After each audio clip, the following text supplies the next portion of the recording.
Good evening and welcome back to Sports Talk ATL. I am Chase Earl, joined by Alex Lord. The Braves, without three All-Stars, go into Houston and beat the now 6-14 Astros. That might be the most talented 6-14 team I have ever seen to start the season. Do not count them out. They're only 4.5 games back. Still got a really good team over there, and the AL West is wide open early in the season. But Ozzie Albies breaks his toe. We learned about that the other day. It's kind of worst-case scenario.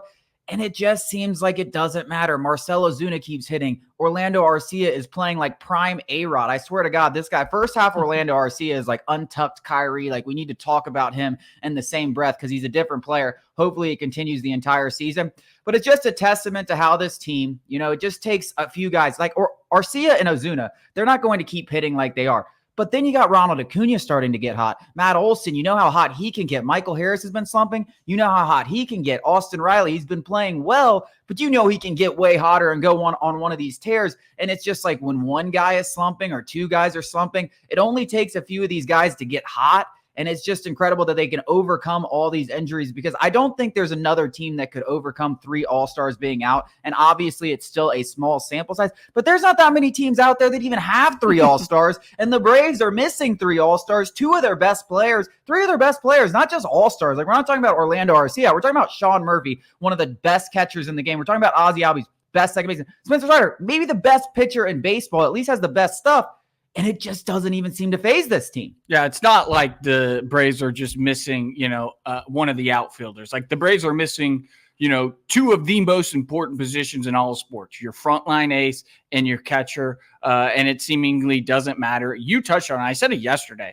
Obviously, Orlando Arcia is not going to – I mean, maybe he does, but I think the overwhelming expectation is he's going to regress, something like we saw last year. And maybe this is the big bear to stay. I don't really know. But even if he does regress, like you mentioned, Ronald Acuna, Austin Riley, Matt Olson, Mike Harris, they're going to positively regress. So everything is still going to stay status quo with the Atlanta Braves, and they're going to keep winning. There's no reason to believe that this rotation can't figure things out. And even if they don't for a good majority of the season, which we see early signs of them showing that, this lineup showed you last year that they're more than capable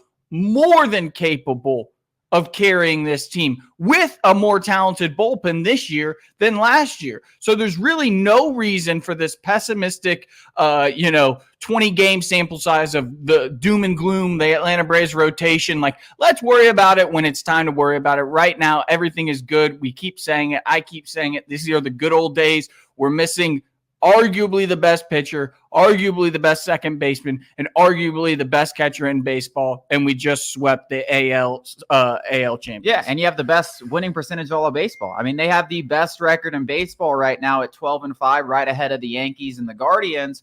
And as much as we talk about the rotation, I thought you saw a lot of good signs. Now, just like the lineup, right? You have Ronaldo Lopez kind of overperforming right now with a 0.5 ERA, and you're like, all right, well, that's going to regress. And yes, it's obviously going to regress. Maybe some guys in the bullpen are overperforming. I think the bullpen really showed some chops this last week. I think it's performing perfectly what everyone is expecting. They struggled for about a week there. They had a little, a couple of hiccups, but you look at the Arizona series, you look at the Houston series against two really good offenses, they were absolutely shut down. We saw some positive things from Tyler Matzik.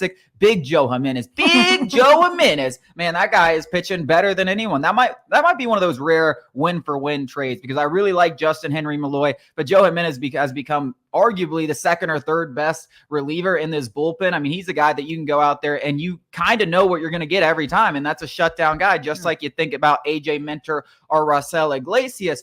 But going back to the rotation, Ronaldo Lopez going to regress. But guess who's going to get better? Max Fried. Guess who's going to get better? Charlie Morton. Guess who's going to get better? Chris Sale. So yes, there's going to be regressions. Yes, you're going to have some hiccups in that fifth spot until it's figured out. But these top guys are going to get better. So there's just so many. I've never seen a roster, and we talked about it before the season, and this is why we were so high, is because it doesn't matter if a guy goes down. It doesn't matter if three guys goes down. This team can right the ship, wait for guys to get healthy. Hopefully there's no more big injuries that are out for the season. But if you're just talking about month-long injuries, 6-week injuries, whatever they are, this team has the talent to go out there and win baseball games at an alarming rate. I mean, I predict them to win 110 games. They're now without three All-Stars. They're still on a 110-win pace. Like, that's how good this team, this roster that was put together was before the season. Yeah, they were built to withstand an injury or two, or now we're seeing three.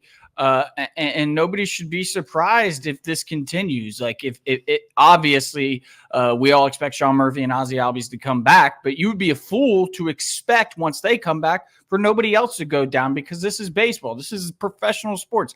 Guys get hurt. Injuries are inevitable. Hopefully, like you said, it's nothing too long, like season ending, but Alex Anthopoulos built this roster to withstand an injury to any facet, whether it's the relief corps, whether it's a starting rotation, whether it's a position player. There's guys, there's depth pieces all across the organization, including in Gwinnett. And it's just a testament to the work that Alex Anthopoulos did this offseason. Well, it wasn't even this offseason. It's just been a culmination of several off seasons of building the best team in baseball, bar none.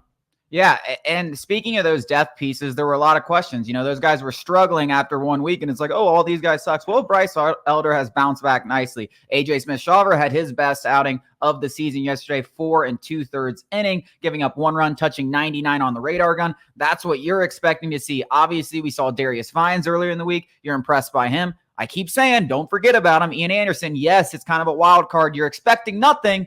But listen, we've seen Ian Anderson. This guy can go out in the playoffs and give you performances that are kind of otherworldly. They're out of his own expectations. Like, nobody looks at Ian Anderson and says, hey, he should toss 6 shutout innings every time he goes out on the mound in the playoffs. But he does that. So he's a wild card. It's all icing on the cake, but there's a lot of depth and you're starting to feel more confident about it. And you should, and you need to, because you did lose the best starting pitcher in baseball in Spencer Strider.